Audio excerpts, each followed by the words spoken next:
What's going on, guys? Greg here, Chronicles again, and we're making another change to our backcountry gear list. So last year on the list, everybody talks about different technology in the backcountry, whether it's inReach, having a GPS with you, your cell phone, watch, so on and so forth. So obviously there's a lot that goes into this when you're thinking about it, where you're going to be, what kind of service you're going to have, what you really need to have with you.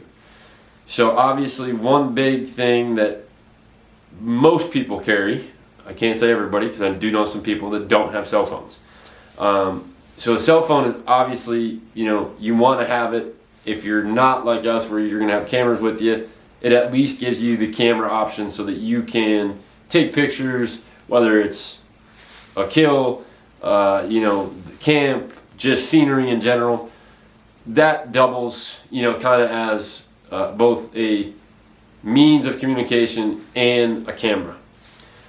But one thing that everybody also has that's a big hunter is some sort of mapping software that goes into their cell phone, and they save offline maps, and then when they're in the backcountry they can at least pull that map up even though they may not have any type of data service. So to go along with that, sometimes not being able to see a live map can be somewhat of an issue. So that's where your inReaches and your GPSs come in, but they also add weight. Now, one thing that I normally don't ever leave the house without, besides my cell phone keys, is a watch. Now, last year on the backcountry gear list, we had mentioned or put on the list the Suunto Traverse Alpha, which is a great watch, don't get me wrong, but it's a very simplified GPS watch. It'll give you somewhat of a map, but nothing crazy. It will give you breadcrumb trails, so if you're just trying to get from point A and back to from point A to B and back to A, you could follow your breadcrumb trail. But with Keith going out to Montana this year and looking at different things and some of the scouting that we're going to be doing, having just a breadcrumb trail doesn't really help me. And I'm not going to be carrying an inReach or a full GPS unit on a scouting trip into, let's just say, the Pennsylvania backcountry. So I started looking at different watches and kind of figured out what I wanted and some of the requirements I had. So one, I'm not a very big guy. Most people that know me or have met me in person know that I'm 6'2", super slender. I weigh about $170, $175. And hopefully that will change here coming into spring and summer. We'll be doing a lot of hiking, getting Keith ready to get out to Montana. So hopefully in turn that will give me a little bit more muscle weight. But after looking through all the different watches, whether it was Garmin, Casio, Suunto, Polar, all these brands that are out there, I wanted something that was, one, relatively easy to use, two, I can connect to my phone, three, that when I brought it back I can connect to my computer and make changes or save data or what have you. So after a long slew of comparing all these watches, I settled on the Fenix series from Garmin. And what's really cool about the Fenix series, and most people don't know this, is there is an app on your phone called Garmin Connect. For those of you that use other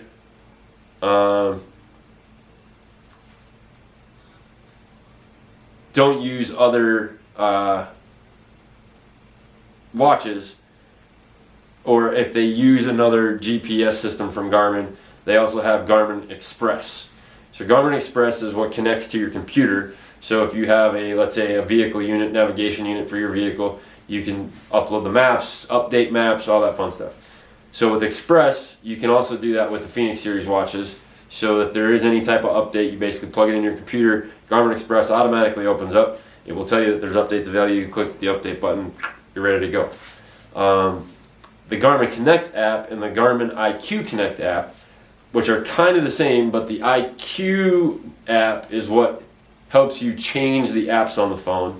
The Connect gives you your basic data. So heart rate, sleep, how many steps, how many calories burned, all that fun stuff. So with the IQ, you can actually change the watch face. And although I really wanted the Fenix series, I didn't like the face that came with it because it was a standard analog, clock, which is fine. I know how to tell time, but when I can just look at a glance and know exactly what time it is without exactly trying to figure out where the hands are because there's no numbers, I wanted something that was a little bit easier. So ended up going with the Fenix. Give you an idea, so bring it over here. Okay, and what I did is I went and connected the Garmin Connect IQ, and I changed it to that face that you just saw. So I'm going to light it up here so hopefully you can see it in the screen.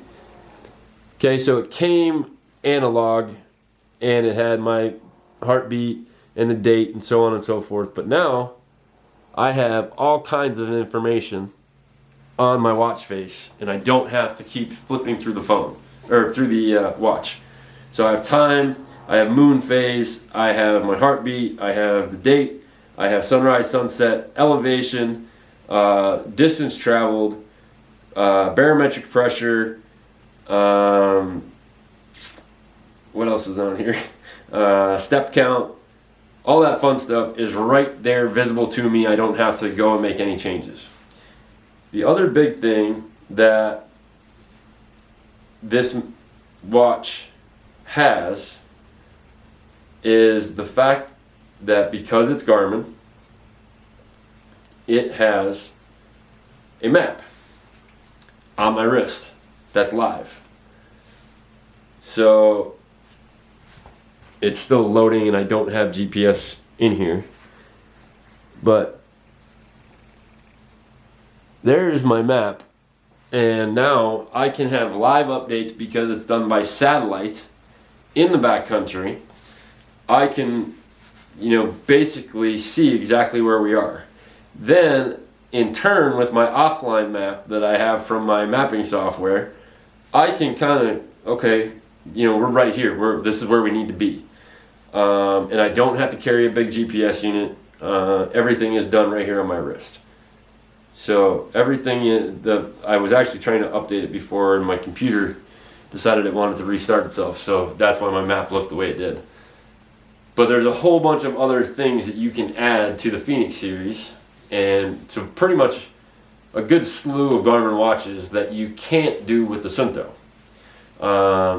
So I'm excited to now have this, and I'm going to get a silicone protector for it just so that when I'm out in the backcountry, I don't bust it up. And for those of you that have seen me wear my Suunto before, normally I wear my face down so I don't hit it off of anything. The downfall there is because of the sensors in here for my heartbeat, my blood pressure, my oxygen level. So another big thing, if you're going to be in the backcountry and you're raising in elevation, your oxygen level is important. It won't read correctly if it's underneath. So I did have to switch to the top of my wrist like a normal human being, which I'm okay with. But so this watch will be added. It's actually about the same weight as the Suunto.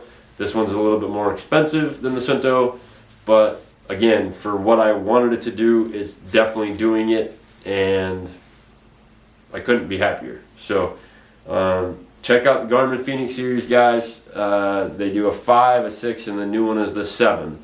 And there's I shouldn't just say it's 5, 6, and 7. So you have 5, 5S, X, and Plus. Same thing right through to the 7. So there's a couple different variations. It'll tell you whether it's solar powered or not. This particular one is not. You have whether it's a sapphire glass or not. So sapphire, for those of you that don't know, is you really got to beat that glass up to scratch it. So the Plus series in the 5, the X series in the 5, and all of the 6 and all of the 7s come with sapphire glass. Once you get into the 7, the price will differentiate between the band, whether it's solar, and whether it has the titanium bezel on it. So this does have the titanium bezel, which makes it a little bit lighter. And again, with those 3 different watches, or 9 technically, you can add a lot of different features to it via your app from your phone or through Garmin Express. So if you're looking for a watch, we have no connection with Garmin whatsoever. It's just, this is now, after the Sunto and realizing what it can and cannot do, I knew I wanted something different, so this is what I switched to, and we're happy with it. The other cool thing is, if you're in the backcountry and you do have an inReach, you can connect your inReach to this watch. Now, I've seen a couple people talk about Zoleo for backcountry communication. Keith is actually right now in the middle of trying to decide which unit he's going to go with, whether he's just going to take the Zoleo and connect it to the phone, or if he's going to do an inReach. So hopefully we'll have that decision made soon, and once he has his, we'll get a video going for you on that. So other than that, guys, we'll talk to you soon. Don't forget, if you're going to be at the Harrisburg Outdoor Show, check us out. We'll be there February 5th, pretty much all day. B&D Outfitters booth in the Outfitter Hall, Elevate Stand Company, and Hunt Chef. So make sure to come say hi, and we'll talk to you later.